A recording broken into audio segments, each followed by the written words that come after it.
Hello my dear student, biology with RP Kushwaha में आपका स्वागत है। जैसा कि हम रिप्रोडक्शन टॉपिक पढ़ रहे हैं और रिप्रोडक्शन टॉपिक में प्लांट रिप्रोडक्शन लगभग हम खत्म कर चुके हैं। आज हमारा जो टॉपिक है वो है सेक्सुअल रिप्रोडक्शन इन ह्यूमन। क्या है? सेक्सुअल रिप्रोडक्शन इन ह्यूमन, यानी कि मनुष्य में लैंगिक जनन।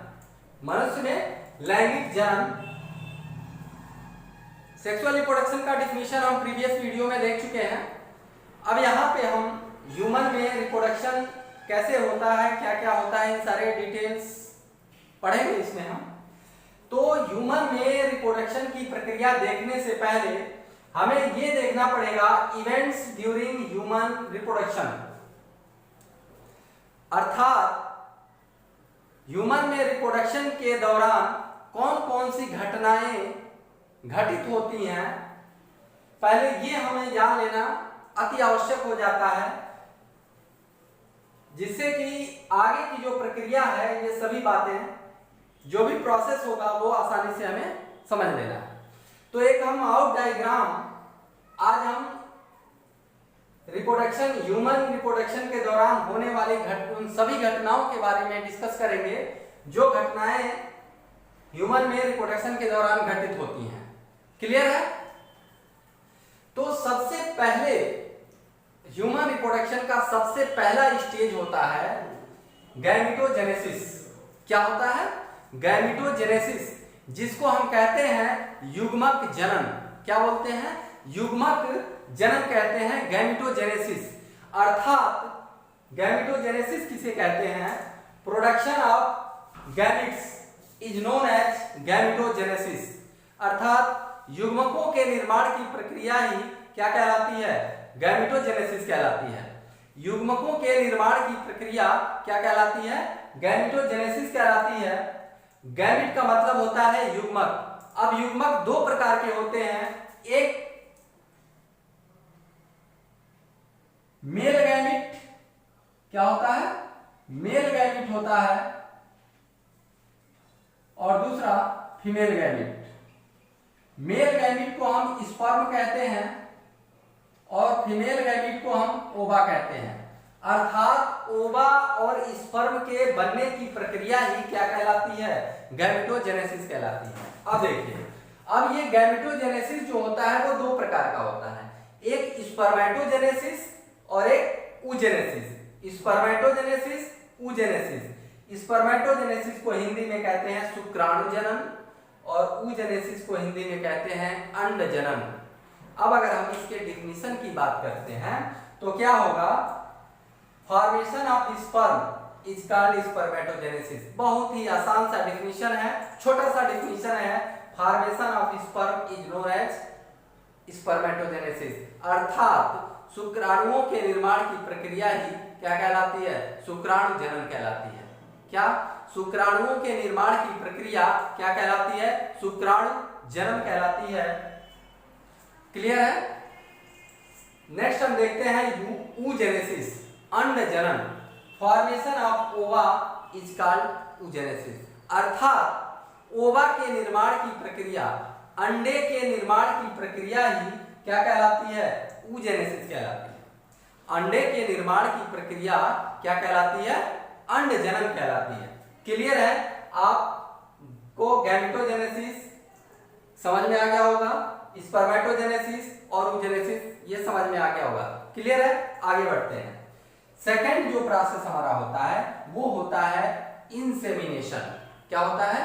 इंसेमिनेशन। अर्थात गैमेटोजेनेसिस की प्रक्रिया संपन्न होने के बाद क्या होगा? इंसेमिनेशन, जिसको हिंदी में कहते हैं वीर्य सेचन।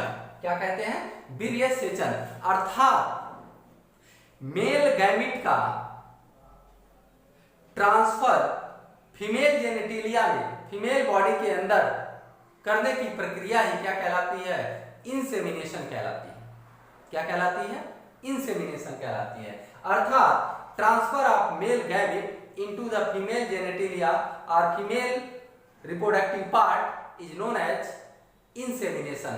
अर्थात नर युग्मक का मादा शरीर के अंदर या मादा जनक अंग के अंदर स्थानांतरित करने की प्रक्रिया ही क्या कहलाती है?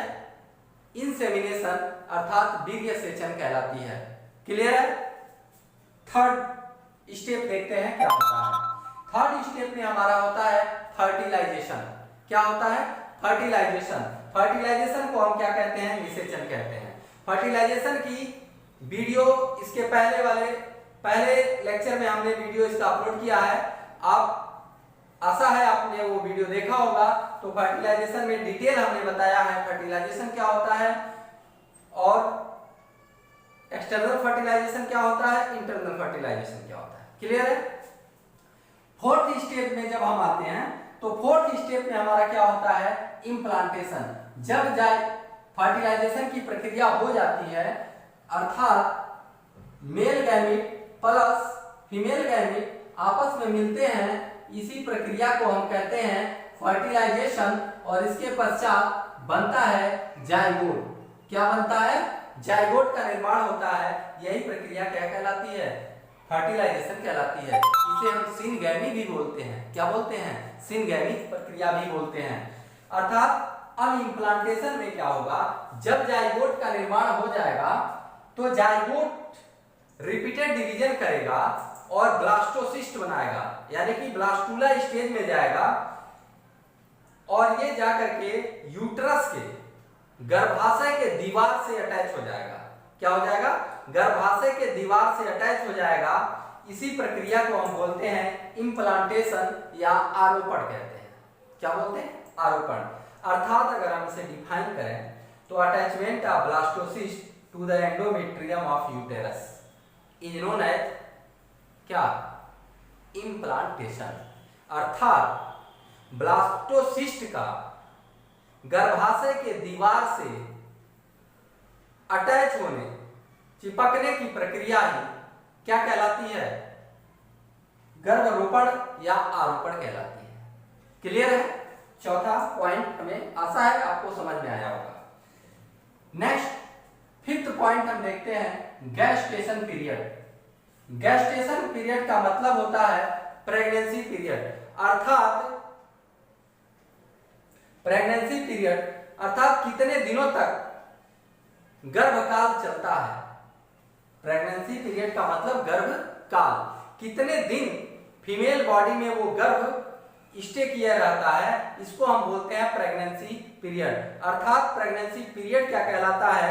फर्टिलाइजेशन से लेकर के और बेबी के डिलीवरी होने तक की जो प्रक्रिया है, अवधि है, वो क्या कहलाती है? गेस्टेशन पीरियड कहलाती है। समझ में आया? किसे कहते हैं? फर्टिलाइजेशन से लेकर के डिलीवरी होने तक के अवधि को हम कहते हैं गेस्टेशन पीरियड अर्थात गर्भकाल कहते हैं। मनुष्य में यह 9 महीने का होता है, अर्थात 9 मंथ का होता है, 9 महीने का होता है। अगर हम डेज में इसे काउंट करें तो 270 से लेकर के 280 दिन का होता है। कितने दिन का? 270 से लेके 280 दिन का गर्भकाल होता है। किसमें? ह्यूमन के केस में। क्लियर है? अब देखिए लास्ट फेज हमारा ह्यूमन रिप्रोडक्शन इवेंट का लास्ट स्टेज क्या आएगा? पार्चुरेशन। क्या बोलते हैं? पार्चुरेशन पीरियड अर्थात डिलीवरी ऑफ बेबी। क्या बोलते हैं? डिलीवरी ऑफ बेबी अर्थात जो फीटस मां के गर्भ में पल रहा होता है, 9 महीने के बाद वह बच्चा मां के यूट्रस से बाहर आता है। इसी प्रक्रिया को हम बोलते हैं पार्चुरेशन पीरियड। क्या बोलते हैं? पार्चुरेशन कहते हैं। और 9 महीना जैसे ही समाप्त होता है, प्रेग्नेंट जो मां होती है उसको लेबर पेन होता है और लेबर पेन के बाद वो शिशु, नवजात शिशु मां के गर्भ से बाहर आता है और इस संसार में अपना आकर के इस संसार में क्या करता है? वो देखता है। अर्थात 9 महीने के बाद एक स्वस्थ शिशु का जन्म होता है, जिसे हम कहते हैं पार्चुरेशन पीरियड। क्या बोलते हैं? Parturition period. तो ये सारा क्या है? हमारा इवेंट्स है सेक्सुअल रिप्रोडक्शन का ह्यूमन बीइंग्स में। अभी ये सिर्फ आउटलाइन है, हमने इसको बताना इसलिए जरूरी समझा क्योंकि जब हम इसके बारे में डिटेल में जाएंगे तो ये आगे के स्टेप्स को समझने में आसानी होगी। तो आशा है कि आपको ये वीडियो पसंद आएगा।